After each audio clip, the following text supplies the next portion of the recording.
Yeah, exactly. Should I move over a little? Just for the day? Move it over. Switch the nameplates. Fine, shopping. 15? Okay. It's okay when you have Mr. Bush as your, take that nameplate. We're gonna give him his own nameplate. It's fine with me. We have one.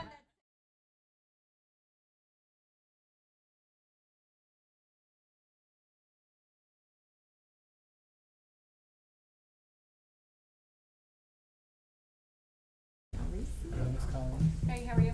She's running. She's okay. She got out today and we shifted her over to rehab. Yeah, so she'll be in the rehab for another 10 days. Fantastic. Good news. Thank you. How was the college tour? Okay. Good, but it's Want to get started? Okay. All right, good evening, everyone. Good evening. I'd like to call this meeting to order. This is the North Brunswick Township Board of Education, our regular public meeting. Today is Wednesday, July 30th. Could we all please rise for the flag salute? I pledge allegiance to the flag of the United States of America and to the republic for which it stands, one nation, under God, indivisible, with liberty and justice for all. Mr. Ali. Here. Mr. Carter. Miss James. Miss Keefe. Here. Mr. Liguori. Dr. Patel. Here. Mr. Singh. Here. Ms. Toth. Here. And Mr. Wen. Here. We have a quorum. Thank you. The New Jersey Open Public Meetings Law was enacted to ensure the right of the public to have advance notice of and to attend the meetings of public bodies at which any business affecting their interests is discussed or acted upon. In accordance with the Open Public Meetings Law, the public notice of this meeting, which included the time, date, and location, was distributed by 3 p.m. Tuesday, November 26, 2024, and Wednesday, November 27, 2024, in the following manner. Posted on the bulletin board reserved for announcements in the board office, 25 Linwood Place, North Brunswick. Mailed to the Home News Tribune, Star Ledger, NJ.com, and the clerk of the Township of North Brunswick, and delivered to the 9 duly elected board members. Good evening, everyone.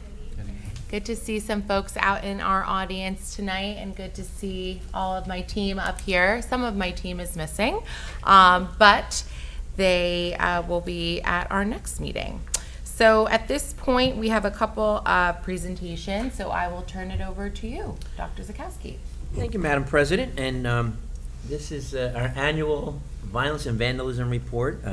One thing, I just want to give some context to our millions of viewers and our board members that this is a requirement that we hold ourselves accountable, but we report all incidents. And over the years, one thing I'm very proud of here in North Brunswick, that we never shied away from reporting the incidents and defining it as it should be defined.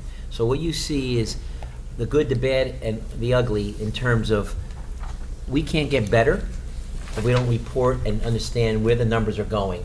So we use this data as a way to make sure that we're going to get better, and we're going to try to eliminate all violence and vandalism. But one thing I want to assure the public and, of course, the board is that we will always be fair, open, honest, and with our numbers and our reporting of the data. So no one more fair, open, and honest than Ms. Kita. Ms. Kita?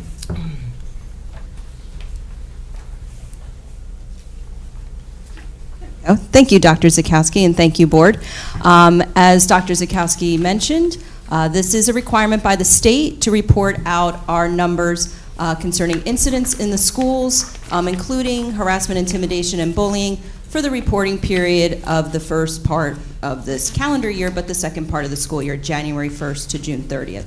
The data can also be found, as you know, in the agenda this evening, but as Dr. Zakowski said, and as you are familiar with my presentations on this, I do provide context with it that goes with the numbers for an even more in-depth explanation. So these are the numbers that we are required to report out in public, which are on the agenda tonight.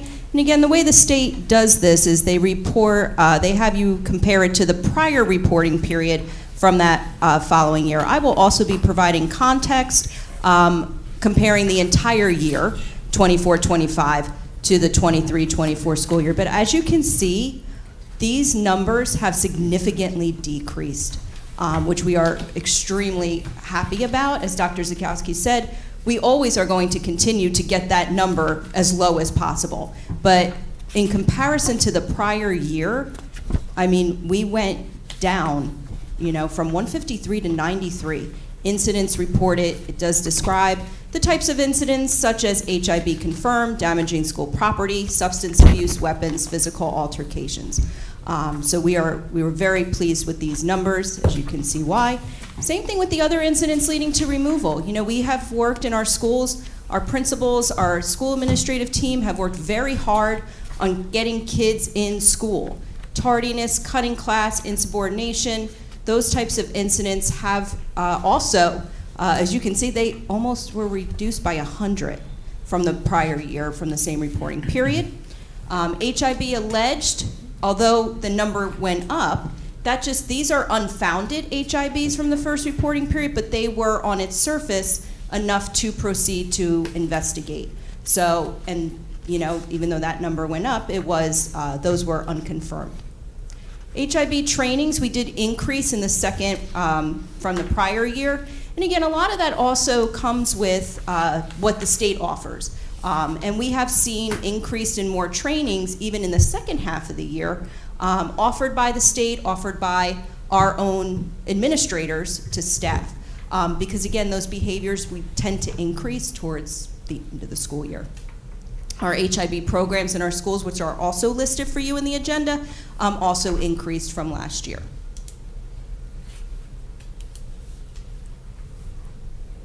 And again, as I said, total number of incidents that decreased by 66 from the prior school year in total. The number of HIB confirmed for the total school year is 37, which is 15 less than the prior year as well. So we're seeing those numbers come down. Other incidents leading to removal decreased by 192 from the prior school year. And our HIB and training programs increased by a total of 50 for the school year. Some other numbers that, although we're not required to report out, that I would like to share with the board is total confirmed HIBs for the school year this year. We only had one at one elementary school. The other elementary schools did not have any, which is great. Linwood had 10, the middle school had 8, the high school, which does have 4 grade levels, had 19. But again, we're still looking at 15 less total than we had the year before. And we're still continuing to see our elementary schools with hardly any HIB cases, whether they were alleged or confirmed.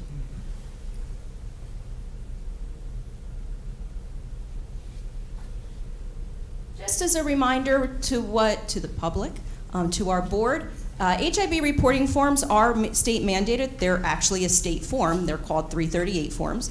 And 2 school years ago, the state, the Department of Education, under the Anti-Bullying Rights Act, put an amendment in place that if the HIB allegation is outside the scope of the definition on its surface, does not have to be investigated through the full HIB process. So the school can determine if they will proceed or not proceed, and we do have to report that number out. It's also on the agenda. And a total of 23 submitted HIB claims total for the district were preliminarily determined as not proceeding, that they did not meet the scope of the definition on its surface. But again, that does not mean that these claims are not investigated as other incidents in the school, and they are. Disciplinary remedial measures are enacted.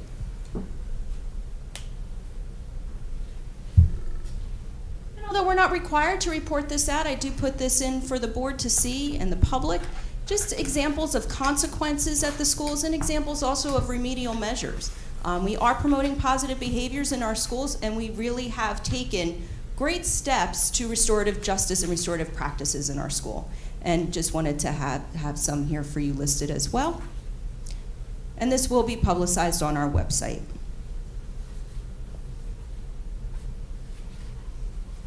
Just samples of the trainings that happened during the second part of the year, whether they were in district or out of district. Again, I have mid-year reviews with the anti-bullying specialists, which are instructional deans in our schools. I also have one-on-ones with them. Besides my required reporting period to full training with them, I meet with each one of them one-on-one to talk about any current cases, any questions they have, things of that nature. And again, we also do monthly security training for all our substitute staff.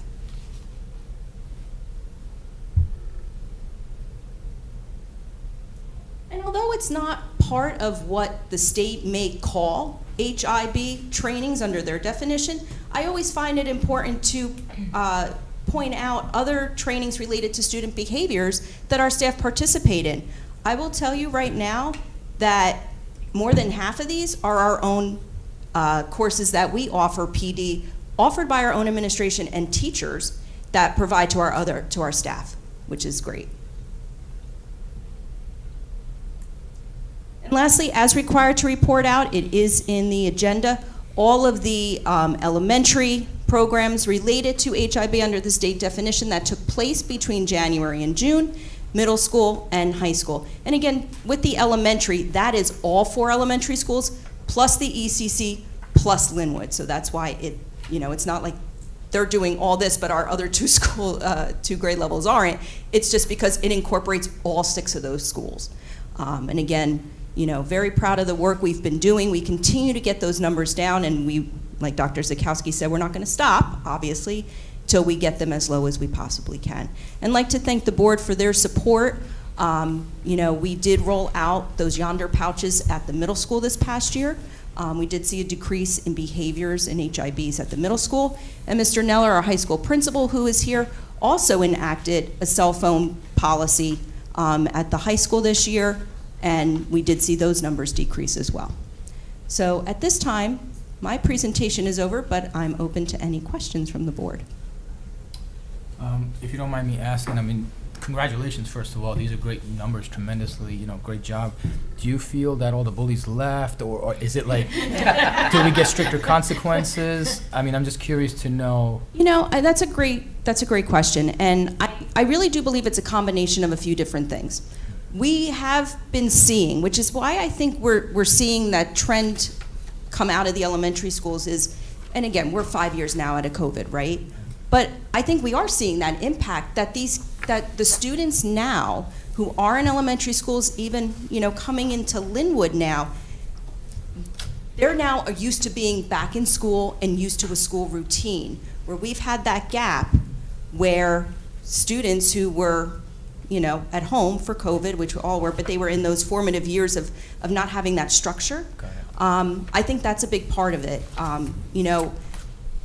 We saw the trend of last year, the least amount of incidents were elementary and into 5th grade. Then the gap, and then we saw more of them 6 to 9 this past year. The year before it was set, they are, for lack of better words, aging out almost of it. And I do think a lot has to do with amped up our trainings, our programs, and our positive behavior practices in our school have really made a big difference. Got it. Well, congratulations. Great job. Thank you. And I want to publicly thank my instructional deans, our anti-bullying specialists, our school admin.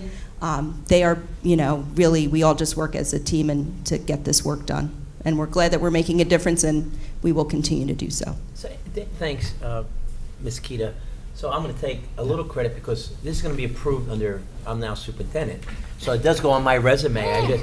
So I'm glad the data is important and went down. But I just want to answer more to that. First, I want to say thank you, Amy, for your leadership and the district. This is a concerted effort. However, I think the question was, or I heard the comment, did the bullies leave? Yeah. We look at bullies, discipline's about changing behavior, and it's a lot of work, it's consistent work. And I think the bullies are leaving the behaviors of bullies, right? And to further that, next August 13th, we have our Committee of the Whole. I do want to, and I'll thank Rosa, Ms. Hock for helping me and helping the board as we restored some of the serious cuts we were worried about for special ed and our mental health awareness. And a lot of those issues about changing behavior isn't a special ed related, but some of the programs we're getting through University of Behavioral Health, we're bringing on some other professionals that will work with our staff, will be on the ground, in the boots on the ground. And so, although the victims are very important, that we make sure they get the help and the families get the help, is equally as important to eradicate this ongoing behavior, because we're a public school and we have our responsibility for all students. Absolutely. So I feel what I see with the programs being restored and focus being to take a look at, we know academic well-being is a focus, but the mental health and well-being of students is just equally important from both sides. So I like to say the bullies are leaving because of the concerted effort of the behaviors that we're trying to change. Because it's not about discipline, it's really about changing behavior as students are growing through our program. So more to come and more to hear about the companion programs of what we're doing as a district, because, you know, bullying is a very serious issue throughout the state of New Jersey. Very serious. And it's something that has to stay the course and steady our actions and make sure this consistent behavior is carried out pre-K to 12. Yes, agreed. So I would thank again, the numbers are great, but our behaviors will continue as we try to work. So more to come on this August 13th. I want to. Got it.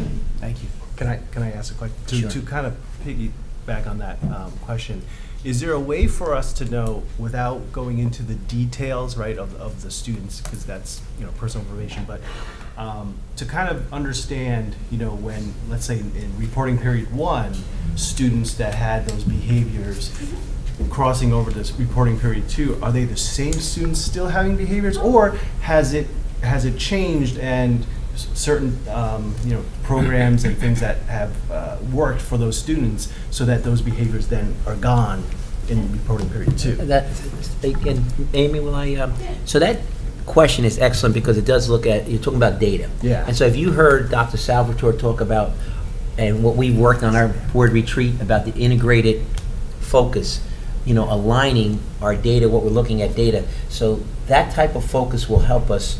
You heard so many programs, or you read about all the programs. Our focus, our strategic goal as a district, as a board, is not to waver from what's important to us, which is eradicating, say, bullying and those type of behaviors, and you know, social, emotional health of our students. But it's also taking a look at the data. What does it say about continuing, or what's happening with those students? So we're really going to dive into that data, and that's going to be part of that alignment of all the things that we're doing to make sure that, great that we have these programs, we believe there's an impact, but diving deeper into the data, how much of an impact on each and individual child. So, Great. I hope that answers. Yeah, absolutely, absolutely. There's one more thing. So, just from looking at some of the HIB data, right, that we could see, there's a decent number of cases that are unfounded. So, is that, you know, is the reporting higher in a sense of that we're being, as a staff and teachers, we're being more educated and people more vocal about these issues, and that, okay, we'd rather report more to be safe, not saying, you know, trying to cover anything, but be safe than sorry. And then when it actually goes through an investigation, are we seeing that, okay, this sounded like a hit, but when you look at the details, it's actually not? Ms. Hurley, that's exactly right.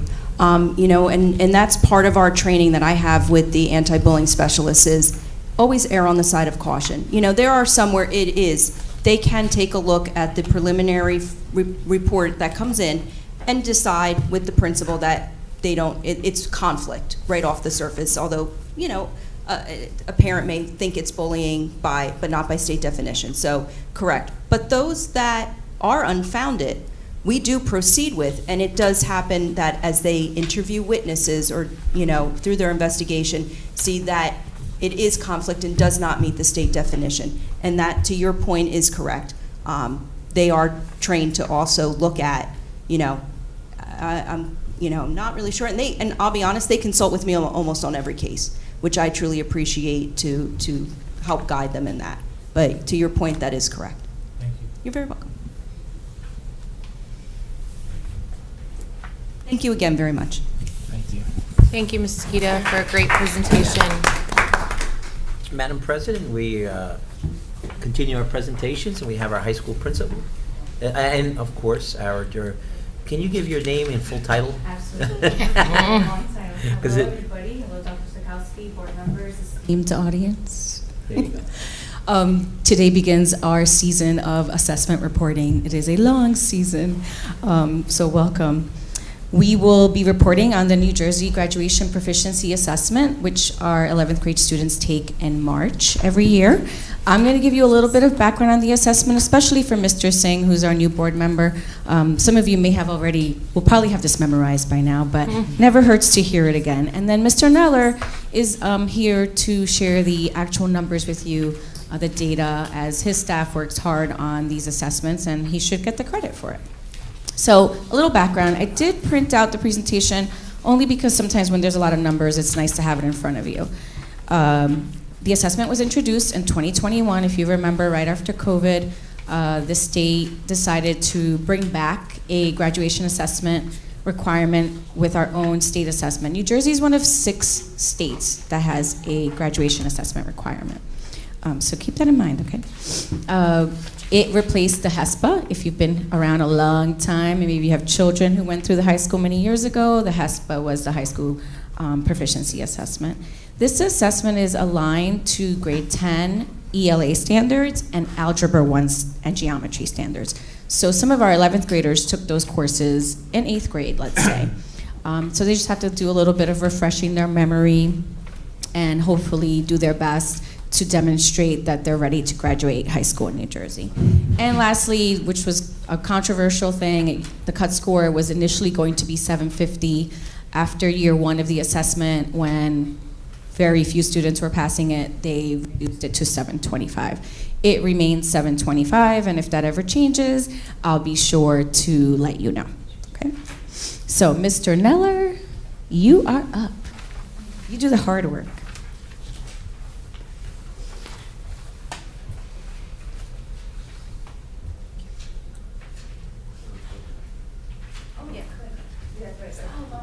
Oh, sorry, my fault.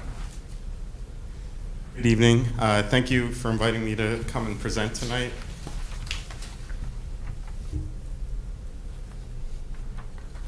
So for this past school year, as Ms. Chang said, students took the test in March. They were juniors. Our results show that in the area of language arts, 75% of our juniors who took the test this year were shown to be graduation ready for this past school year.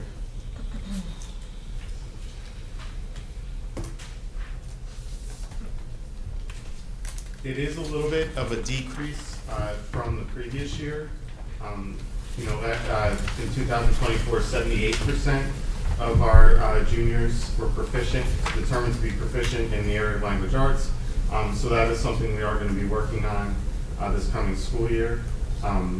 But still 75% of the students is a good number for us to work with. And you can see across the demographics how the students perform. Special education is certainly an area that we will continue to work with. We have a new supervisor, Mrs. Marks, and she's going to be really working to try to help students improve their scores. In the area of math, it was 44.2% of students who were determined to be graduation ready. On the surface, that does not look like a great score. However, if you see on the next slide, we actually did improve in the area of math from the previous year. Traditionally, across the state, students perform better in language arts than they do on math on the NJGPA. So you can see some of the areas here in math where we did improve school-wide, student 3% higher performance for students. You know, some of the, there were some minor decreases in some of the demographic areas, but there were improvements as well. What we're probably the most proud of is the fact that our ELL students, our English language learners, increased by 4% in terms of passing from the previous year.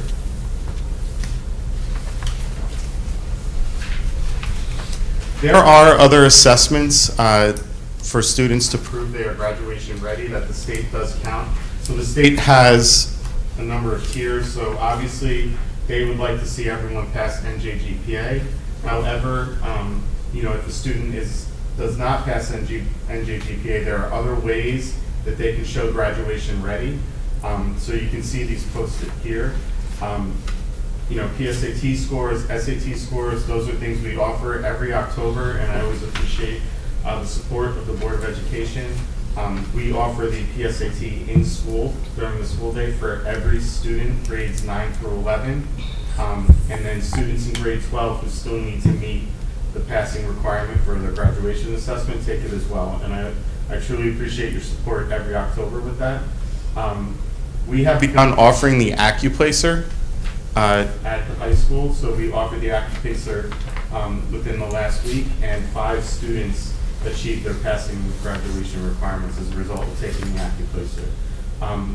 We will be offering a fall NJGPA for students who did not achieve the passing scores for either math or language arts, so they will get another opportunity to take the NJGPA one more time. And then for those students who do not meet the scores either through the alternative assessments or the NJGPA, we do run what's called our portfolio class in language arts and our math lab class in math, and those students take a course where at the end of the course in the spring they complete tasks that are given to us by the NJDOE to show proficiency. We have never had a student not graduate because they did not meet their graduation proficiency. So they can still be shown to be graduation proficient through taking that course and completing those assessments in the spring. Our goal is, you know, we're going to have at the beginning of the school year, we still have 139 students who still need to meet either the language arts or math or both assessment for graduation. However, as they pass the different opportunities that we offer, we do remove them from those courses. So usually by the end of the school year, it's a small number of students who complete those courses and those tasks that the state gives us.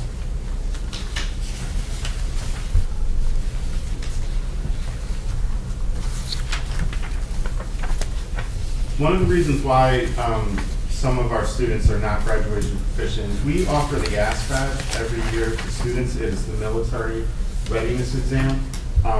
Our students tend to do very well on it, and it's a difficult exam. But for whatever reason that we're still not completely sure, the state of New Jersey stopped counting ASVAB. So we had students within the last couple of years who were graduation ready, then had to take another assessment because the state stopped counting the ASVAB. We continue to, as I mentioned, provide students with multiple opportunities to show they are graduation ready. And as I said, we've never had a student not graduate because they didn't meet their assessment. We will continue to offer students, they will have the opportunity to retake the NJGPA. And then we do have at the high school NJTSS math and science and ELA and social studies data teams. They meet throughout the school year. They are working to identify different skills that our students need work on. And then they're developing different lessons and activities and different assessments that students can take in the classroom to try to better prepare them for the NJGPA. And that work will continue. Our science department supports our math department by implementing different lessons into their coursework to try to help students, and then social studies does the same for English. We also began within the last school year in math and English intervention programs. So we now have teachers who are dedicated to working with some of our most struggling students coming from the middle school in grade 9. So we have teachers who, for certain periods throughout the school day, will pull students out of their study halls and sometimes their math and English class to work with them on basic skills that they need to bring them up to grade level, but to also prepare them ultimately for these assessments. So that began this past year. So they were working with the current class of 2028, and we're hoping that, you know, in 2 years we'll see some improvement in their test scores as they move into that grade level. And that will continue this year, working with the class of 29.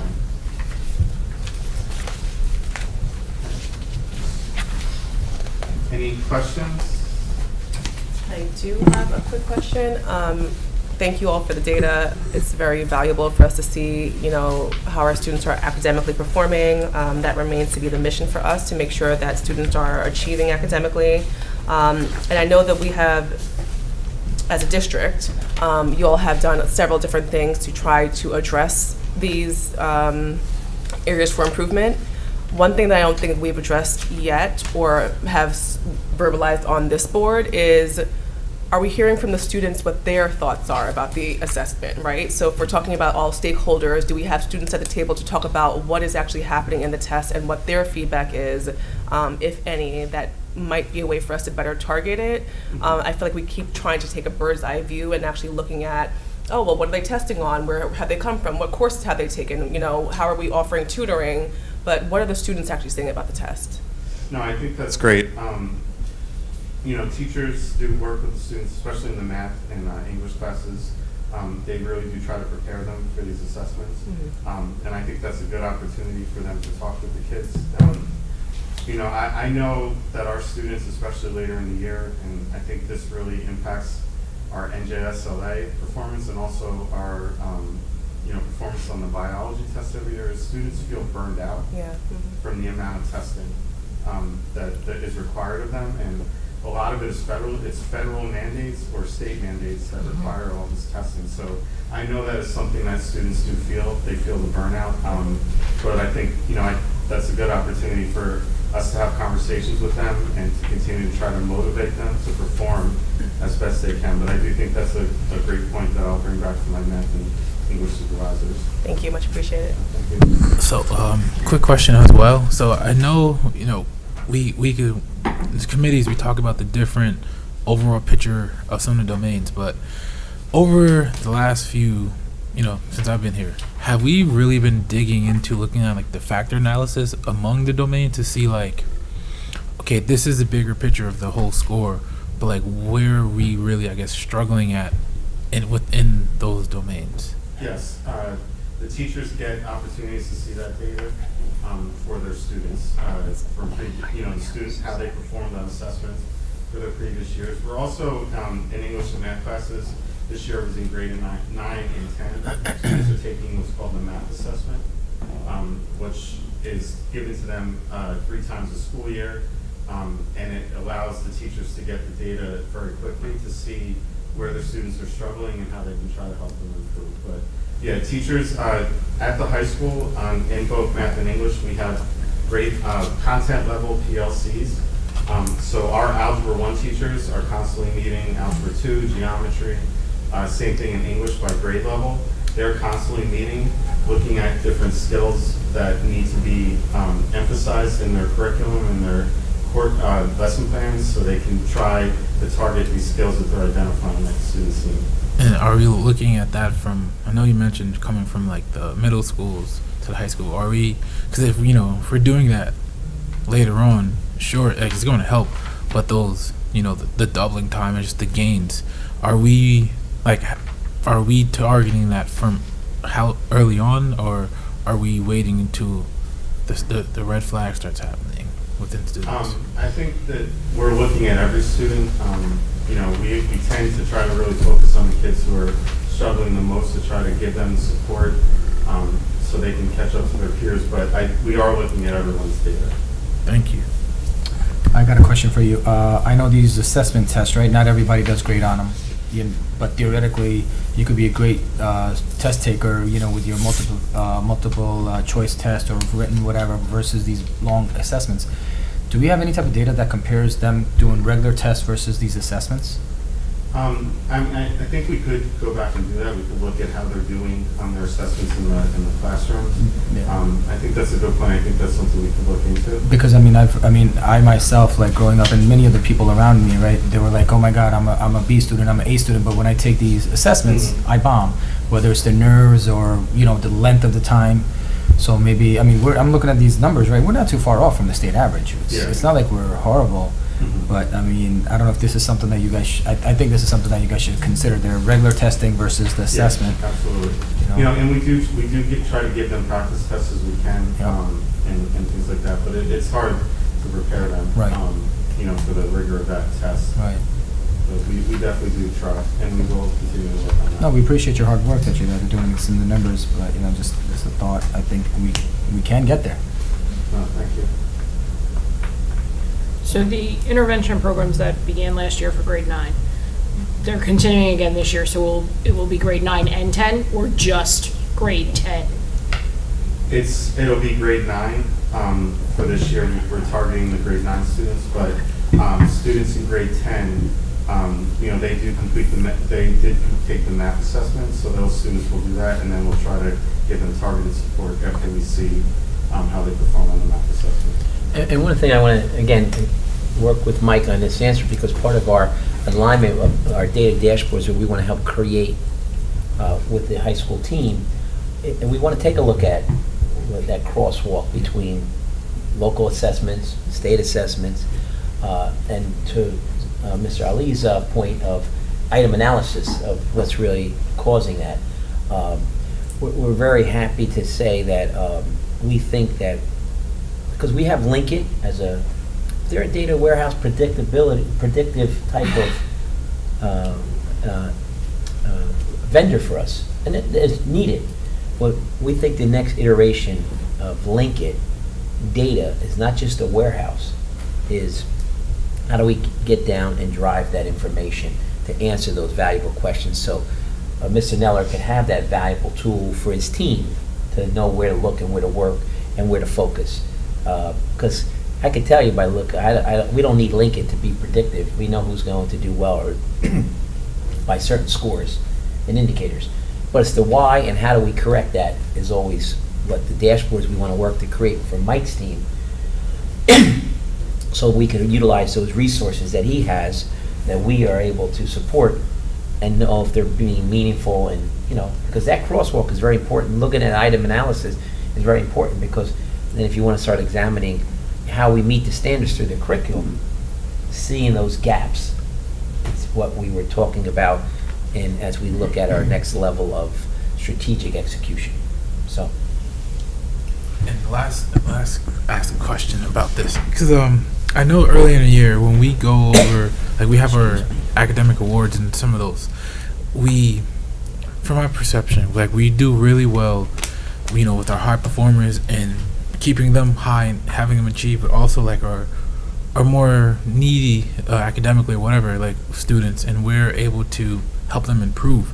But that other, you know, 70-80% of like the masses, how, and I guess, you know, this is an open question, I guess, for you, but how, you know, do you see us really like honing in on those? Because that is the majority of this, you know, data is going to be, is like, you know, where it looks like we're not performing as well, which we are, but it's hard. So what does that look like based off of just something like this? So you're talking about the students in the academic middle? Yeah. So one thing, what we're doing at the high school, we have what's called our AVID program. AVID is Advancement in Individual Determination. So it's an elective course for students, and right now we have about 10% of our student body is enrolled in AVID, and there's 2 sections on each grade level. So obviously not every student takes the elective. That course is designed to teach students the skills and strategies they need to become college ready, with the goal in mind that every student in that program, before they graduate, will apply and be accepted to either a 2-year school, a 4-year school, a trade school, or they will go to the military. We have almost 100% success with that program every year. So we have what's called our AVID site team, and they are people who are very dedicated to that program. And so the one thing that we're looking at is a lot of the strategies that they use in those classrooms, we truly believe if we brought them school-wide, that all of our students could benefit from them. And they teach them skills related to executive functioning, which is, you know, how they manage themselves as students, but it also teaches them writing, reading, different strategies they can use to be better note takers, things like that. So we are looking at professional development for our staff, starting this coming school year, that will take those strategies that they're using in that course and encourage teachers to use it school-wide. because we do think that we can, in that way we can reach more students and help them prepare them, for life after high school. So that's something we really want to do, because the goal of that program is to really reach the students who are in the middle who could get lost, and to provide them with the strategies to help them be successful, and even encourage them to motivate them to go higher than they would want to. So sometimes kids in Avid, they might go through the high school, they might graduate, they might be a college prep kid for 4 years, but then in Avid, they're pushing them to take honors and AP classes, and really to go high, push themselves farther than they would have ever pushed themselves if they didn't have someone there supporting them. So that's something we're looking to do this coming school year, is to bring that more school-wide over the next few years. Thank you. Mr. Nell, you brought Avid. I remember you bringing it to the high school, and it's a very valuable program. I would love to even go deeper on that data, because I know it speaks volumes of that hard work and that addressing that middle. We should maybe take a focused look at, can it be scaled to the middle school? Is there Avid for Well, they do have it. So they do have it in middle school? Good. They do have it So we in should- the middle school. Good. But Avid, Avid will tell you they're a K-12 program. So the idea is to try to even, bring it into the lower grade levels at Okay, some point. yeah, because addressing that middle shouldn't begin in ninth grade. Yeah. By that time, we're in trouble, Yeah, So- it's currently 7 to 12. Good. There's an elective at the middle school, and it's been great because it's provided us with a feeder. Right. But I would even love to see it expand into 5th and 6th grade, so Awesome. those students start then moving through. But I remember that same question, it wasn't from Mr. Ali, a few years ago, and you were bringing the program, and I believe the question was, can we scale to the middle school? So I haven't seen the great work there yet, so that's good to hear. But I think, looking at it the next step, why not continue to scale it? Yes, Because absolutely. yesterday's How high low school is can we today's go? middle school. Yes. Yesterday's middle school is today's intermediate school. I was waiting for you to say that, I know. Dr. Z. I just had a quick question, Mr. Neller. So 452 students sat for the test, right? And 139 did not meet graduation ready proficiency, so that's about 30%. Yeah. So do you know if that number has been going down or up? Yeah, I don't have the Went exact up. percentage, but it will go down. Okay. because like I said, we're going to continue to offer them multiple opportunities to achieve the passing score. So, like I said, they'll take a fall NJGPA, they'll take the PSATs, we're going to be offering the AccuPlacer again, so it will go down. So then, you mentioned that students have test, Fatigue. yeah, thank you. So is there an opportunity to provide, like if we're giving the test in the fall, are we allowed to do that earlier as like the regular There's a timeframe? Timeline? We have It's a to follow window. that the state sets, so I'm Okay. not sure what, In October, we'll yeah. take it. They Provide us with a window that we have. to give it to them in that assessment. So, like this past year, the window was in March for the juniors, and then the window for NJSLA was in late April. And then right after that, we go into AP testing. Yeah. That's hard. And college makes it Yeah. There's a lot of so it's testing at the end of the year. And those are Oh, all. when, like the College Board, that's when students take the AP testing in May. Yep. I mean, I think it's just it's an interesting problem, I think, is trying to capture that data. Like, I think the state, of course, wants to understand how our students are doing, and they, mandate standardized testing because that's an easy way to do it. But ultimately, then, our students are rolling up to a grade, they're getting into 9th grade, 10th grade, and they need to get the content before they're tested, right? So it's like, at what point is an appropriate point for us to assess them? So And it's hard, it's but just a I- really interesting issue. Like I said, I can't stress enough, and sometimes students are just, they get it later. Yeah. Especially in high school. Very true. I'm Yeah. dealing with it now with my freshman, gonna be sophomore. Yeah. Very trying to true. explain to him, everything counts. Yeah, yeah. And kids get it later, and that's why, I'm very proud of the fact that we've never had a student not graduate because, the state gives them those portfolio tests, and our students are able to complete them and show that they do have the proficiency. Mm-hmm. And that's a win. That should be celebrated because we're probably in a different element than, others, schools that are not, they can't provide that data. So I think that's something that should be celebrated, absolutely. And I'll just make a quick comment. As you were talking about having like the AVID program available, more wide scale. I know one of my kids took a study skills course. I don't know if that's officially part of AVID, but give a shout out to Miss Gimbelstop. Phenomenal course. Just to exactly like you said. Teaching about executive skills and study skills and all those things, and really made a huge difference between entering in at 9th grade, not necessarily prepared, and then seeing the progression to the end as they learn those skills. So really, it's no, absolutely. It's so the important. study skills course is a special education Yep. course. For students with IEPs who determine they need that support. Yeah. But I also, as we get into the graduation rate, in addition to AVID, a couple of years ago, we were always really concerned about the kids that are coming that are really struggling. So Yeah. we meet with the middle school every spring, and they identify a group of students that they feel could really struggle coming to the high school. So we created a course called STAR, Students Taking Academic Responsibility. So that course, in grade 9, there's 2 sections, grade 10, there's 2 sections, and then we have a junior section, and this past year, we had a senior section, because our goal is to provide them with the support they need to be successful in the high school, or else these are kids who might be on track to drop out. And so we've had success with that, and we don't just release them after 9th grade. If we still feel they need that support, they stay in STAR 10, and all the way through senior year. This was the first year we had a section of STAR 12. This year we will have a section, but our goal is to get those students, give them the support they need, and the STAR Classes follow the AVID curriculum. they're taught, and some of them are being taught by teachers who also teach AVID.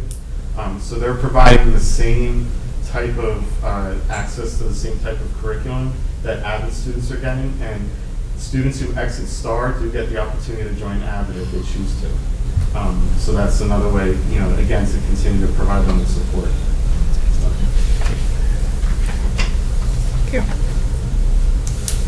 So I'm going to present now, shift gears now to our graduation rate for 2025.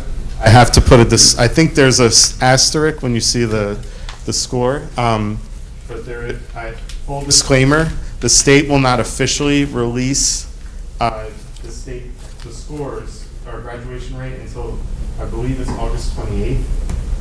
So this is me trying to be a mathematician and calculate. And I hope I gave you an accurate rate of what I think it's going to be. I've been doing this for a few years, trying to calculate it every summer as soon as graduation's over. So the state of New Jersey went to 4- and 5-year cohort graduation rates a few years ago. So basically what that means is that for the 4-year adjusted cohort, whenever students come in as a freshman class, so this past school year, we had 522 members of the class of 2025, one of the largest in school history.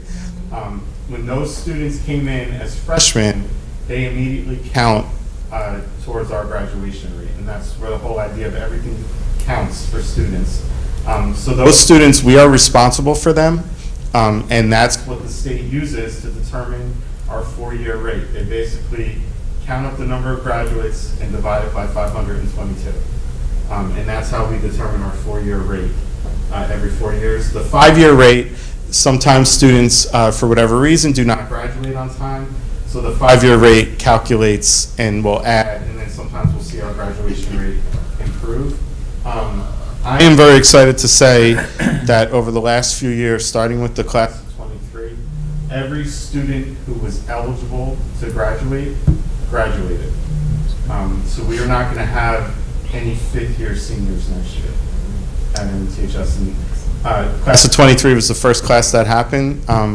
24 continued it, and 25 as well.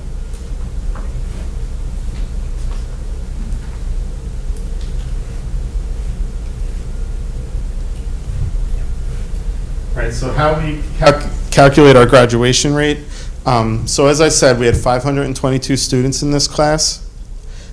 We have one remaining student who did not graduate this past June. We had 3 non-grads who did not attend graduation because they hadn't yet met the requirement.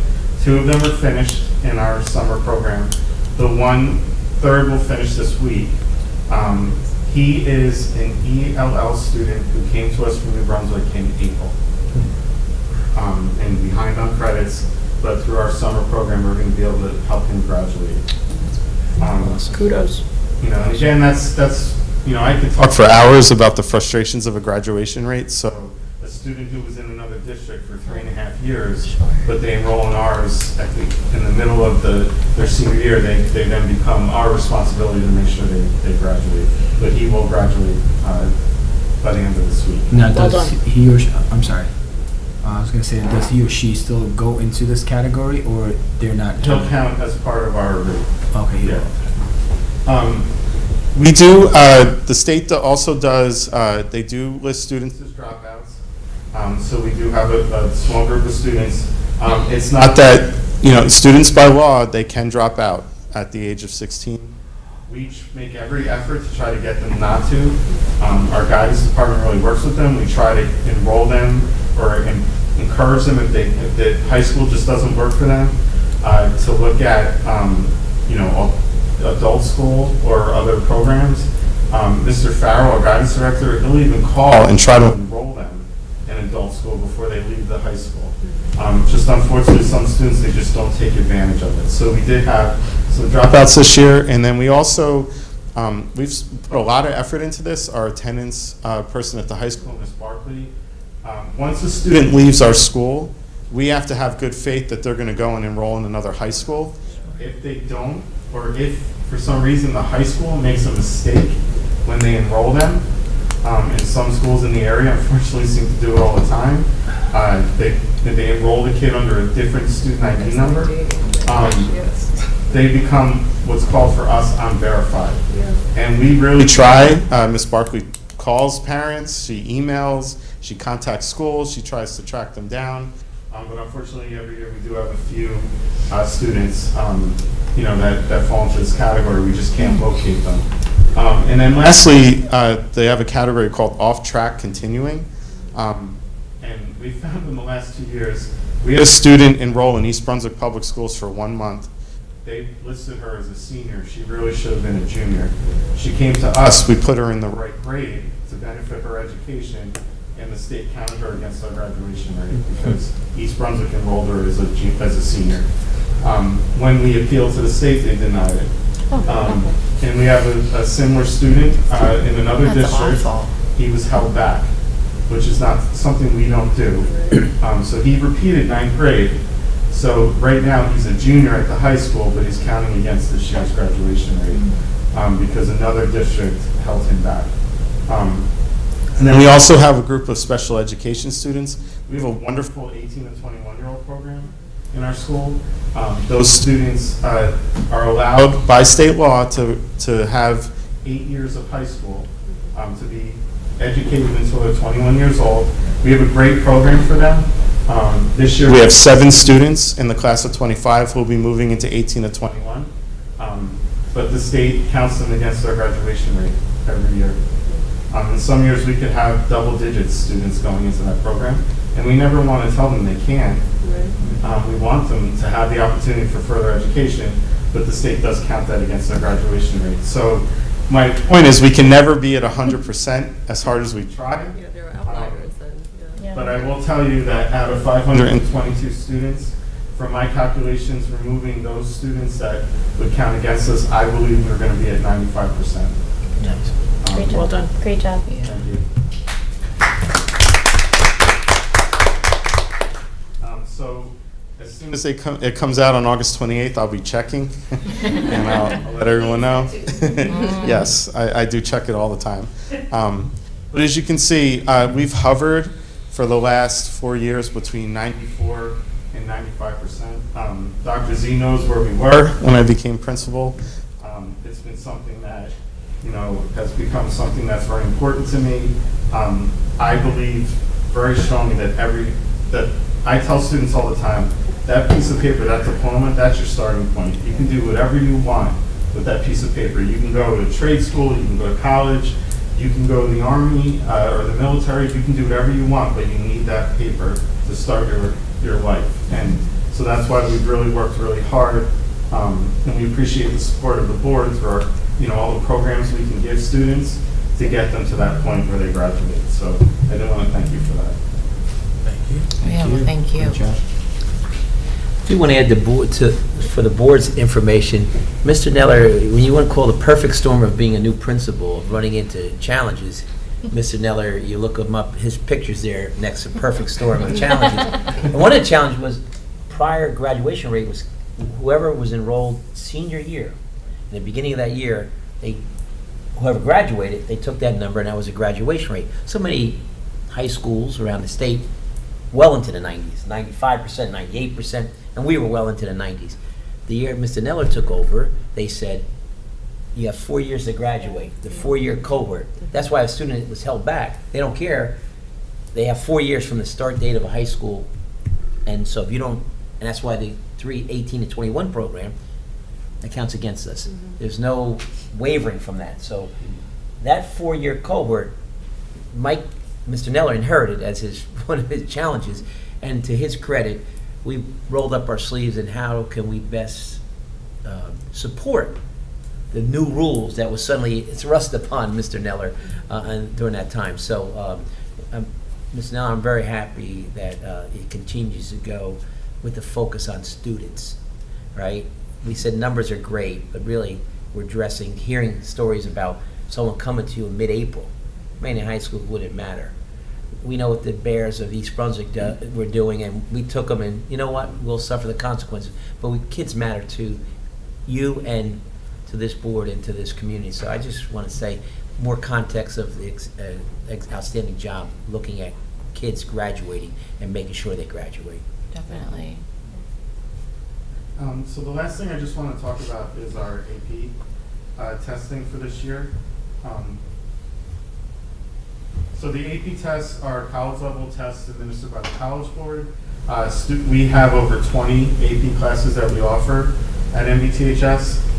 The exams are very rigorous. They're meant to be college level exams that students are taking after a year of immersing themselves in college level material taught by their teachers. AP exams are scored on a scale of 1 through 5. The College Board metric for passing is a 3. So a 3 is considered passing. 4 or a 5 is generally what colleges will consider to give students credit, or to award students college credit when they enroll in college. An AP exam can be multiple choice. There are some exams that are writing, open-ended, and they are all at this point digital. Students are taking them on their Chromebooks.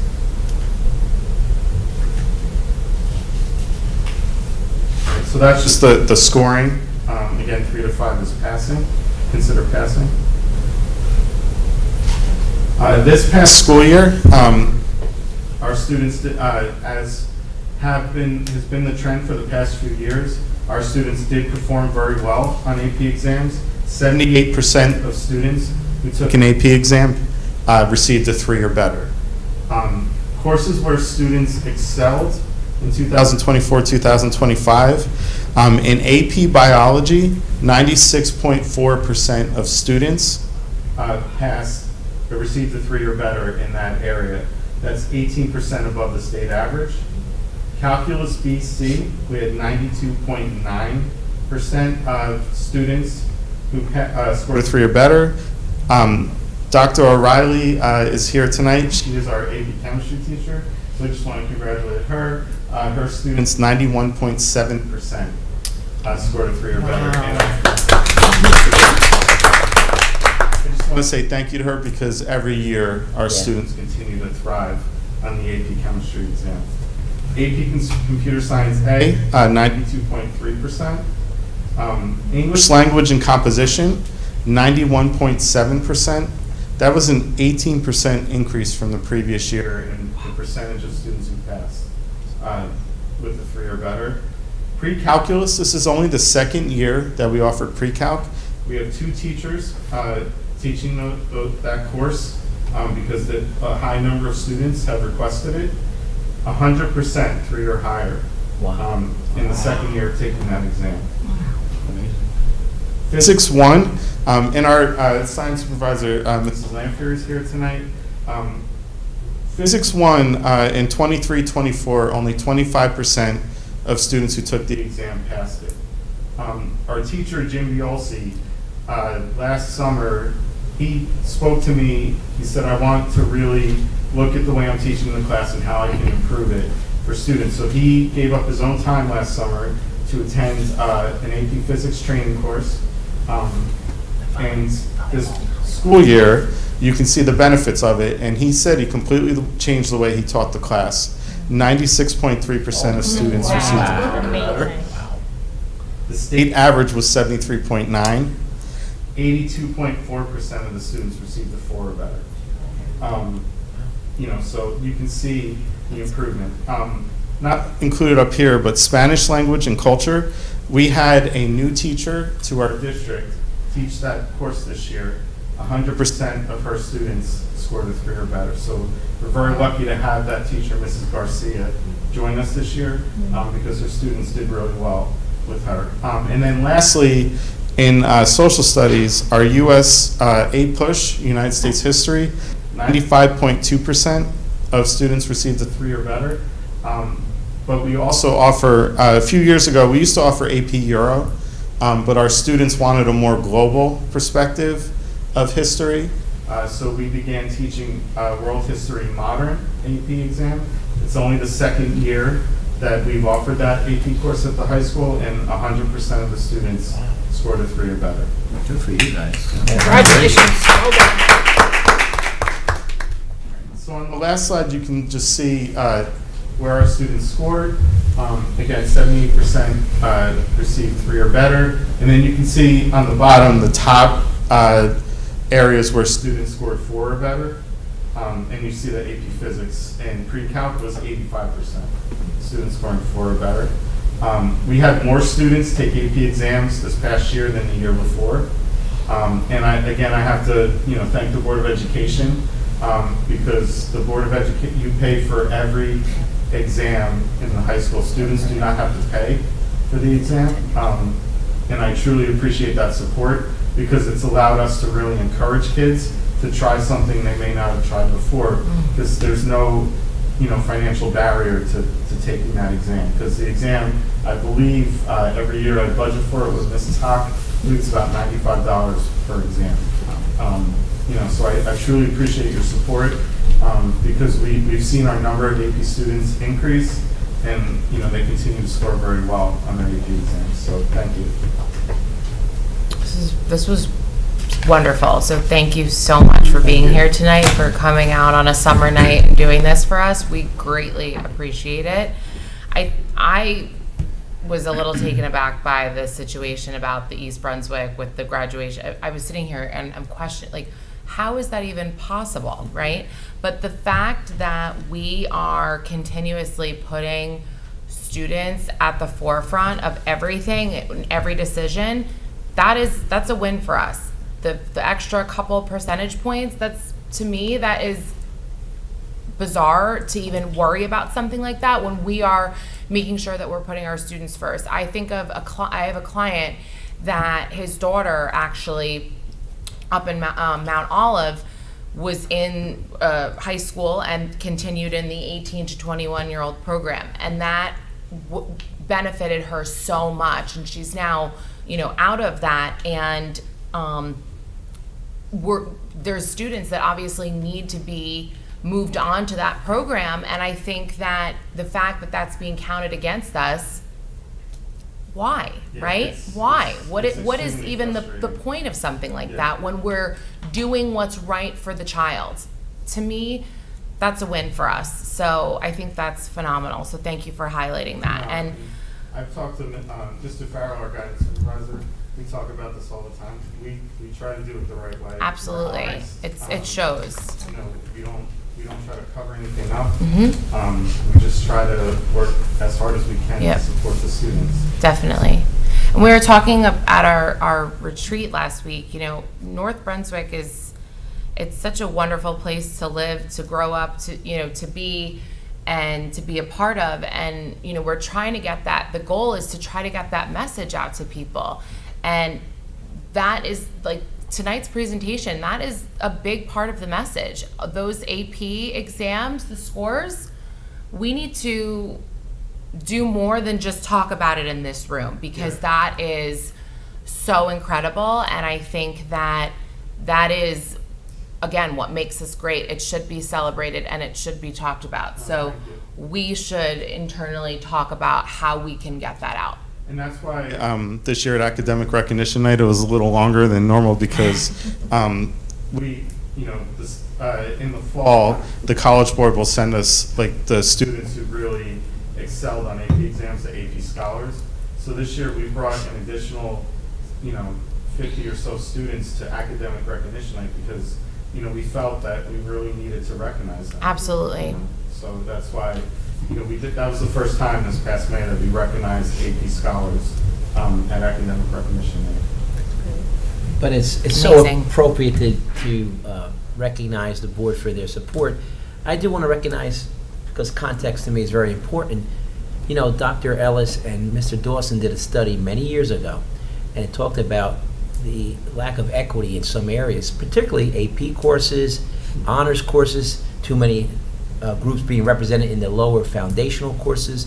And the board, and led by the high school leaders and yourself, and you were maybe AP at the assistant principal at the time, we said, how do we put equity into action? Like, everybody talks about equity, meaning fairness, but how is the key you know, operational phrase? How do we do it? How do we get it done? And one of the ways is that the board committed through the budget that we would pay for every child, because we found out many children were eligible to take AP courses, but they wouldn't, because we said if you take the AP course, you have to take the test.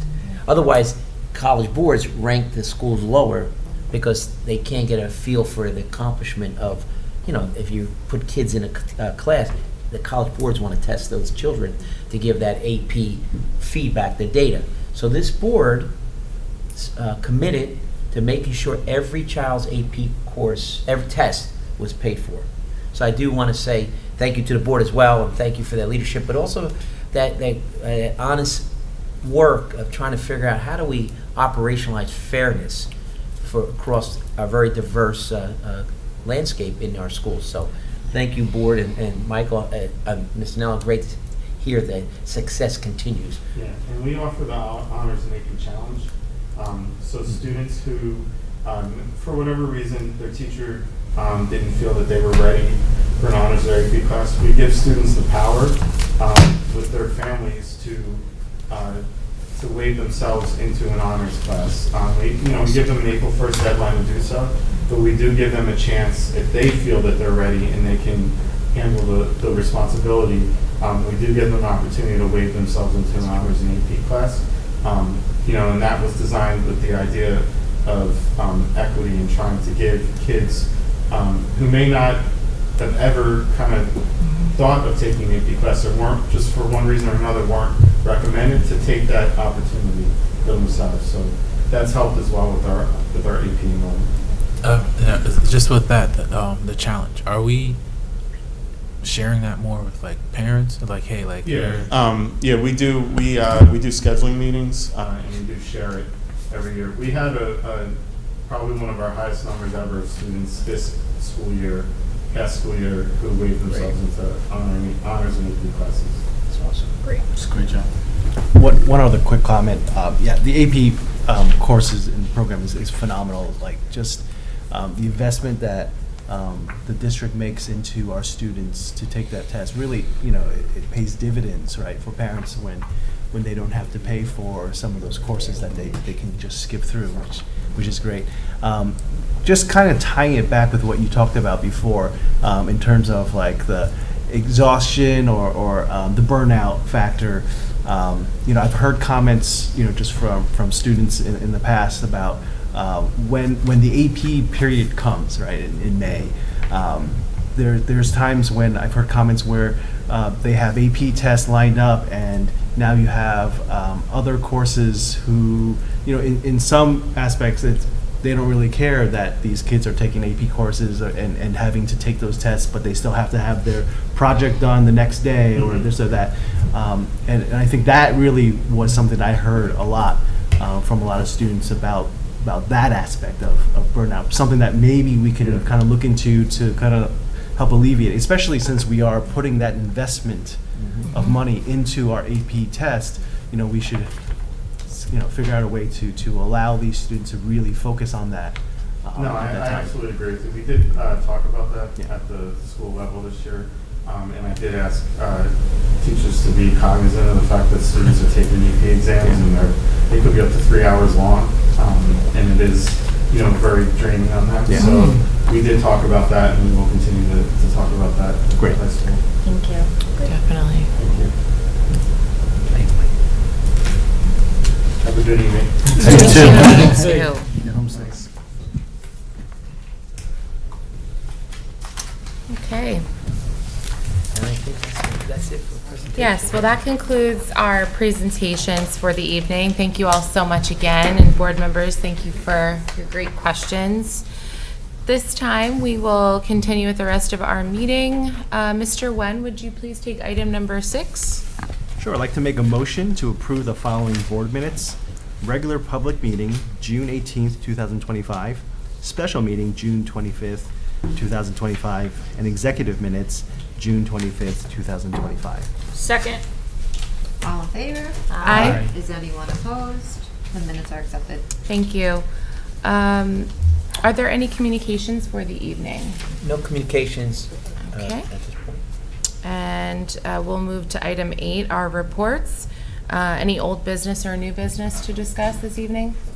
No, Madam President? Okay, and we can just then move to your administrative report. Yes. How about that? That's great. Thank you so much. And Mr. Neller left, but thank you to Mr. Neller, Ms. Chang for providing that data for Mr. Neller and working with him to get this presentation together.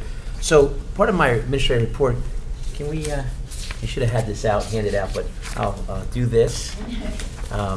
These are not gifts to the millions of folks. These are, it's informational. This also goes to, I gotta go this way, give some of those back. Just a couple here. You can give every board member one. So as we're handing out, Yeah.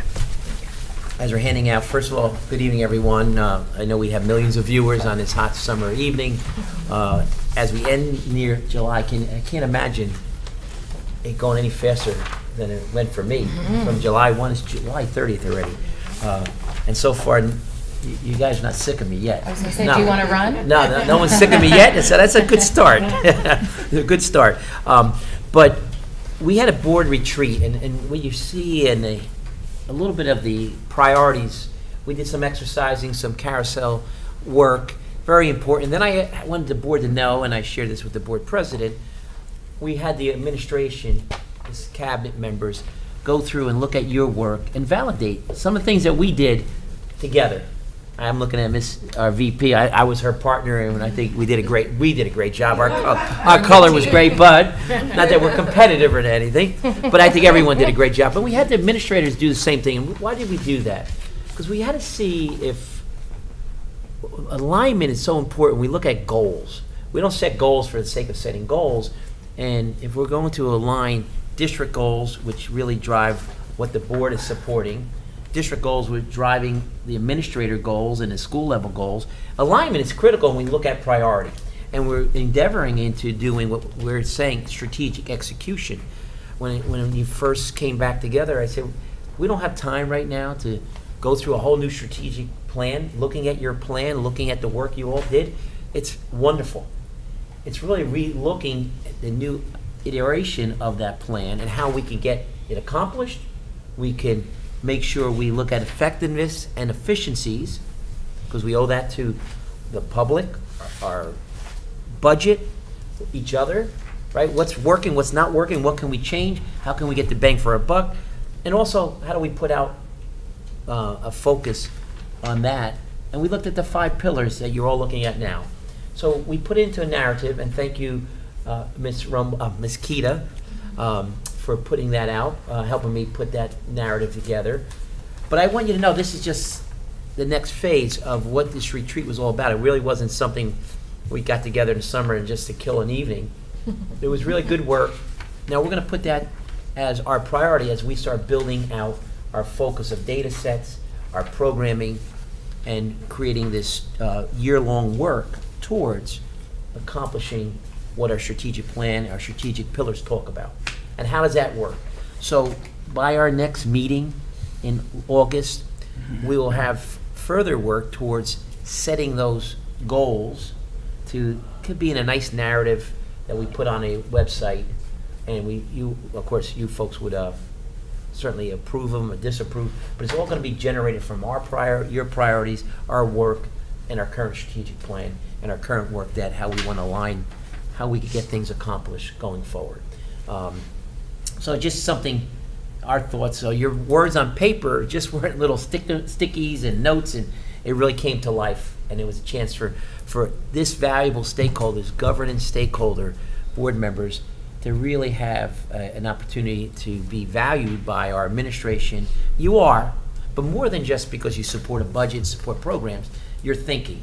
You are our reps, you're elected reps, and that you're a big part of really the team that we want to make things better, and we have to look at things systemically. And so, thank you for that. That's just some feedback and we also said our next iteration of a board retreat will be also a second one in January, right after the reorganization. We'll set up another retreat to ask ourselves, how are we doing? How, after the goals are set, our programs are being supported, our staff is working towards our data dashboards, looking at gaps, trying to illuminate to eliminate. We'll be meeting again as a board to look at retreat 2.0 to see how we're doing, so it could set us up for the second half of the school year. So more to come, but just for your notes that we took them off the walls. You might say, what happened to that? Is that going to be thrown away? No. This was very important, and we did the exercise with our administration. Dr. Z, just to interject, I Sure. think this is a great consolidation of what we did in the charts, but is there something that we could read out maybe tonight, or could this be public facing? So I want people to hear. I would love I don't know if we could do this like we do the code of ethics, if everyone could take one, because I think that this reads extremely well. And I think it is a really good reflection of all the work that we are celebrating and also the actions that we're taking to improve. I'm not sure if you have thoughts on that, if you want to do it later time. I would defer. This is your meeting, Madam President, board members. I would be happy to. We're very happy. And by the way, I just want you to know, it wasn't AI, artificial intelligence. It was real intelligence. Thank you, Ms. Kita, for helping us. AKA. Yeah, exactly. So, no, thank you, and I would love for that to happen. Yeah. Why don't can we read them would out loud right now? All right, you want to start down with Steve? Sure. I'll start with safety. Perfect. All right, for safety, mental health, and social emotional learning. MBT Schools prioritizes student safety, mental health, and SEL through strong partnerships with local law enforcement and UBHC, as well as implementation of comprehensive safety plans and wellness screeners.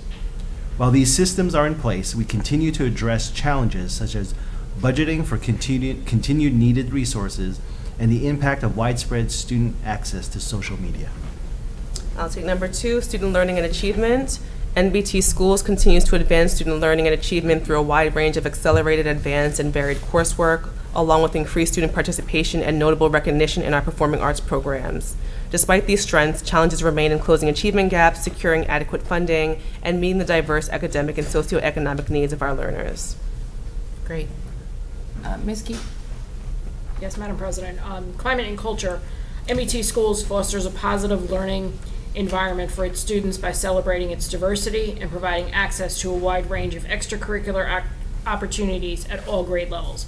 As part of our rebranding efforts, there is a growing need to share more positive messages with the community and potential district registrants. However, challenges persist in recruiting and retaining a diverse staff and securing sufficient funding to support these efforts.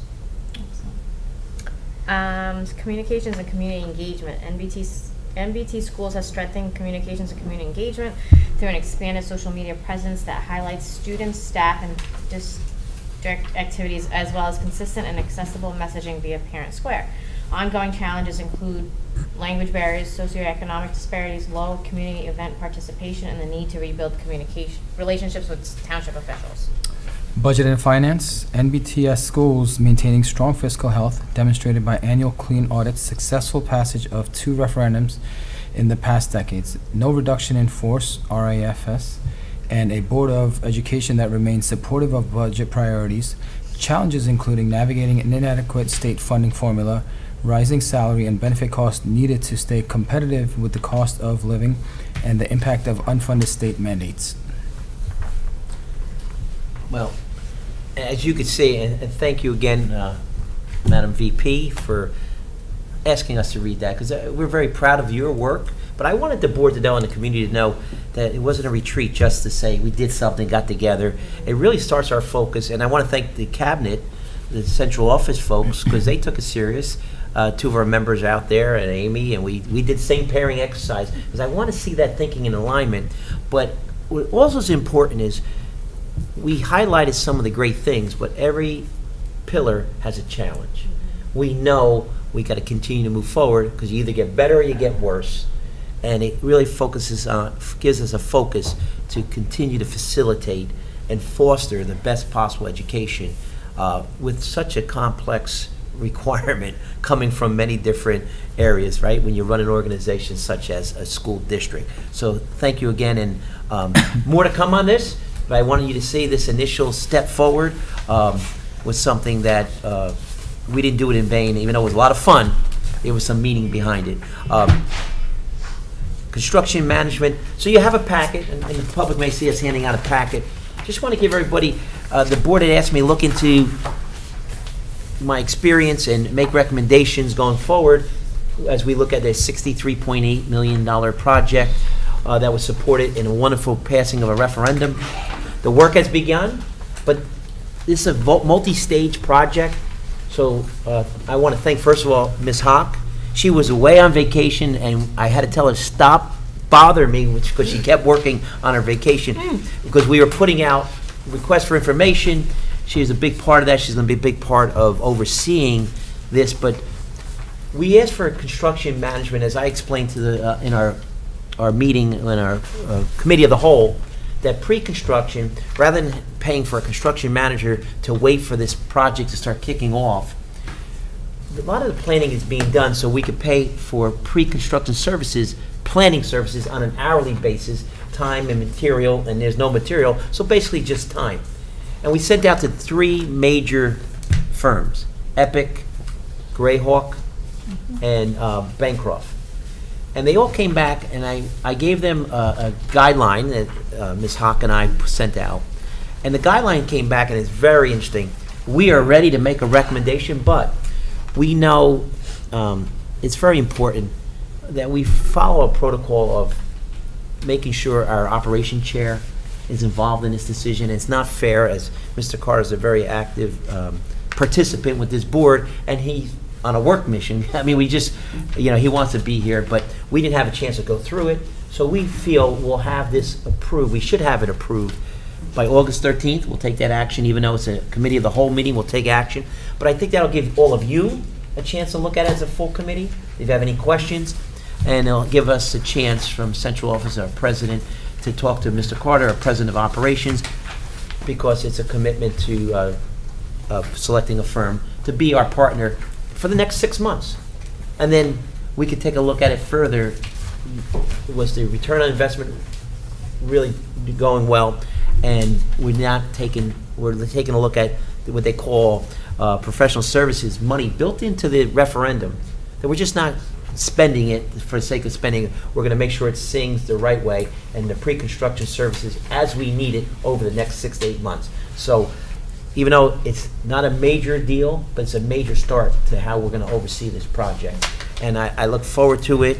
And I said, I want to thank Ms. Hawk again for being a big part of that, and also for, listening to me, but she didn't give up most of her vacation. She's in Portugal reading our report, so thank you for that, and staying, because it means a lot to us that we serve the public. It's a big project. It's a lot of money. You did it very from someone who was not here, I can't take credit for it, but someone who will be here to help make sure that we're on time and on budget, I want to thank, the investment that we're making. And although it's going to be supported by the state funds of nearly 38% and retired debt, it's still public monies, and we got to make sure we do everything we can to make it on time and on budget and get what we promised the community to get. So this is another step. August 13th, we'll have a recommendation for everyone, but you have it. You have the contract that went back. I think you could take a look at it, and certainly more sets of eyes on it. We're open to comments at any time. So, okay, is that? So that's second. You'll get in your reminder. Friday goes out again, but I want to do it tonight because again, it's a chance to remind the community. I know we have millions of viewers. So this Tuesday coming, August 5th, from 5 o'clock to 8 o'clock, National Night Out. I want to ask the board to join me and our president and vice president, whoever's available. Come on out. It's a community event. We'll have more details for you. You should know if it rains or bad weather, our schools host the internal, so we'll be inside our buildings. But it's a great community night. I know years ago, Ms. Soroka did some tabling, and it's not really that tabling. I think it's more important that we get out and be seen in the community. So we'll be there. Just know this is an open invitation, a reminder. Everyone's welcome as a board, as we like to have, more the merrier. We're certainly there. And speaking of more the merrier, Ms. Chang will have her showcase, a Summer Academy Institute showcase, Thursday, August 7th at 9:45 a.m. It will highlight the work the students complete during the summer program. I'm looking forward to that. All board members are welcome. We all know how hard all of you work, and schedules aren't there, so we like to say, listen, we want to invite you, and please come if you can. You're always welcome.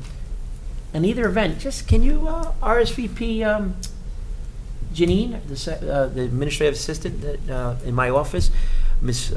Kershevsky is very, very good, and I'd like to know, just get an idea so we can expect and look for you for RSVP. If you can say, hey, I'm definitely coming, let us know. It'd be great to make sure that we're out there, visible, and supporting a community event that means a lot. It's a national night out. And with that, Madam President, a lot of reports, but thank you. I want to thank the board and the staff that are here for a great welcome first month back. I think I felt like I blinked and it's done. That means it's great. I enjoy every day coming to work because the challenges are many, but the reward is definitely worth it. So thank you. Thank you. Appreciate all of those updates. At this time, we do not have any committee reports this evening, so we will move to item 9. Dr. Patel, could you please take that item? Yeah, I'd like to make a motion to approve the administrative and committee reports. Second. All in favor? Aye. Is anyone opposed? The reports are accepted. Thank you. And at this time, we will take a moment or two to review our agenda for this evening. As stated in our other meetings, in our other regular public meetings, the board receives the agenda prior to. We've all had time to review it. A finalized copy was actually sent to us earlier today, and anything new or changed is in bold. So we will start on pages 2 and 3.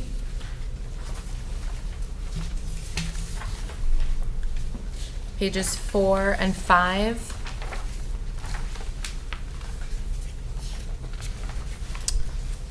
Pages 6 and 7.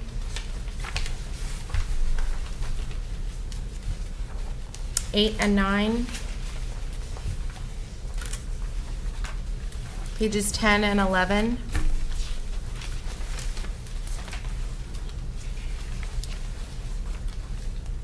Eleven. 12 and 13. Pages 14 and 15.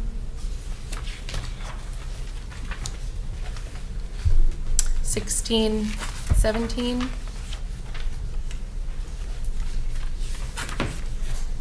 Pages 18 and 19.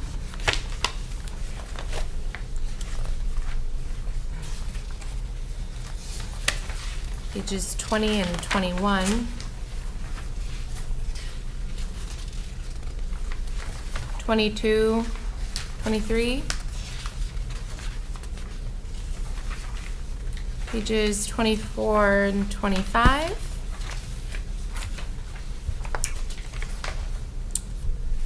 26 and 27.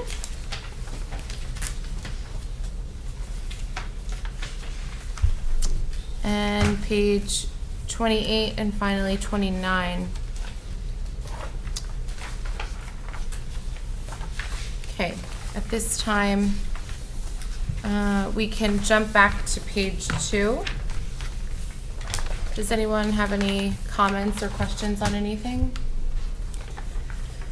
Okay, at this time, we will move to item 11. We'll have a public session on agenda items only. If anyone from the public would like to come and address the board, we just ask that you state your name and you'll be given 3 minutes. All right. Good I am evening. Kane Ellis, and I am now the Director of Communications and Policy for the district. And I want to take the opportunity to thank the Board of Education and Dr. Zakowski for giving me the opportunity to further my contributions to a district that I truly love. MBTHS was my first teaching job, and I remember a fellow English teacher and mentor, long retired, Bob Maimoni, telling me that if you're doing this career right, that you'll have as many rewarding moments as you do challenging. And that has been my litmus test in my various positions and has held true. And quite honestly, the reason that I've chosen to spend my career in North Brunswick is because I've always been surrounded by board members, colleagues, superintendents, families, and students who have helped celebrate those rewarding moments and also work together to overcome the challenging ones. I'm hopeful that this director position will provide that same professional balance for me. And while I'm up here, I would be remiss if I didn't take the opportunity to formally welcome back Dr. Zakowski. You know, Mrs. Kita and Mrs. Chang and I and many others have commented that having him back in the board office and seeing him up here on the dais just feels like home to us. And as we know, very few superintendents last 15 years in a district, retire, and then get welcomed back as warmly as we've seen him welcome back over the last few weeks. So thank you not only for hiring me, but also for hiring him back, because it gives me an opportunity to really grow under a strong mentor and leader. And with that said, I look forward to reporting on Monday, and I wish all of you guys a really great rest of your summer, and I'm sure I will see a lot of you during the very busy 25-26 school year. So thank you. Good. Well, Doc, just stay up there. You know, I'm going to put you on the spot. Thank you for the warm welcome as you. I just want the board to also know that Dr. Ellis, we heard great improvement of our scores, jumped in last year, to my knowledge, that you came in interim to help out in the English department. So keep that. It's a very strong department, the high school, but under your leadership. So not only, as you may know, we talked about this in a budget sense, that Dr. Ellis has taken part of a consolidation of 2 positions, not only as a director, as a cabinet member, which she was doing a lot of the work on a part-time basis, is taking full-time leading that English department in the high school. So she'll have multitude of jobs, but under her leadership, that the English department is very, very strong. And, you know, Yesenia, Ms. Morales, is doing such great work under your tutelage, now taking over the ELL program. So, and you're vested in North Brunswick as a resident and a family. So we're very excited and proud of all your work and contributions to the community and to our continued work here. So thank you, Doc. And you, by the way, they didn't vote yet, so I sure hope it's approved. So anyway, so. Thank you. Thank you for being here tonight. We really appreciate it, and best of luck with everything, and we're very lucky to have you. Thank you. Congratulations. Anyone else on agenda items only at this time? Okay, seeing none, can we please have a motion to close the public portion of the meeting? So moved. Second. All in favor? Aye. Is anyone opposed? This session is closed. Thank you. At this time, we will go to our consent agenda. Vice President James, would you please make the motion of item 13? Happily, Madam President. I make a motion to approve the following consent agenda items: personnel items 1 and 2, curriculum items 1 and 2, miscellaneous, finance items 1 and 2, and transportation. Second. All right, I'll do roll call now. Mr. Ali? Yes, on all motions, excluding curriculum and instruction items 2, H&I, 2025 NJA SBA workshop, with the exception of the portion that pertains to me, Desire Ali, from which I abstain. Ms. James? Yes, on all motions, including curriculum items 2H and I. Is it excluding? No, including them, Including, except okay. for. Yes, including them. Items 2H and I, 2025 NJSB workshop, with the exception of the portion that pertains to me, Alicia James, for which I abstain. Thank you. Ms. Keefe? Yes. Dr. Patel? Yes, on all motions, including curriculum and instruction items 2H and I, 2025, NJASB workshop, with the exception of the portion that pertains to me, Pragya Patel, from which I abstain. Thank you. Mr. Singh? Yes on all motions, including curriculum and instruction items 2H and I, 2025 NJESB workshop, with the exception of the portion that pertains to me, Manpreet Singh, from which I abstain. Thank you. Ms. Toth? Yes on all motions, including curriculum and instruction items 2H and I, 2025 NJSBA workshop, with the exception of the portion that pertains to me, Haley Toth, from which I abstain. And Mr. Wen? Yes on all motions, including curriculum and instruction items 2, H and I, 2025 NJSBA workshop, with the exception of the portion that pertains to me, Stephen Wen, from which I abstain. Thank you. All the motions are accepted and approved. Thank you. Okay. We are very formal around here. Yes. So now, congratulations. Yes, congratulations. And thank you, Ms. Hawk, for assisting with moving forward on the wording. We appreciate that. It's not often we have to abstain on different things, so thank you. Okay, so we'll jump to page 29 of our agenda. We're on item 14 after all that.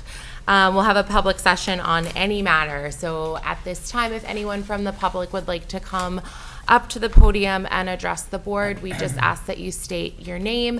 You'll be given 3 minutes to speak on any matter. Okay. Seeing none, can I please have a motion to close the public portion? So moved. Second. All in favor? Aye. Is anyone opposed? This session is closed. Okay, thank you.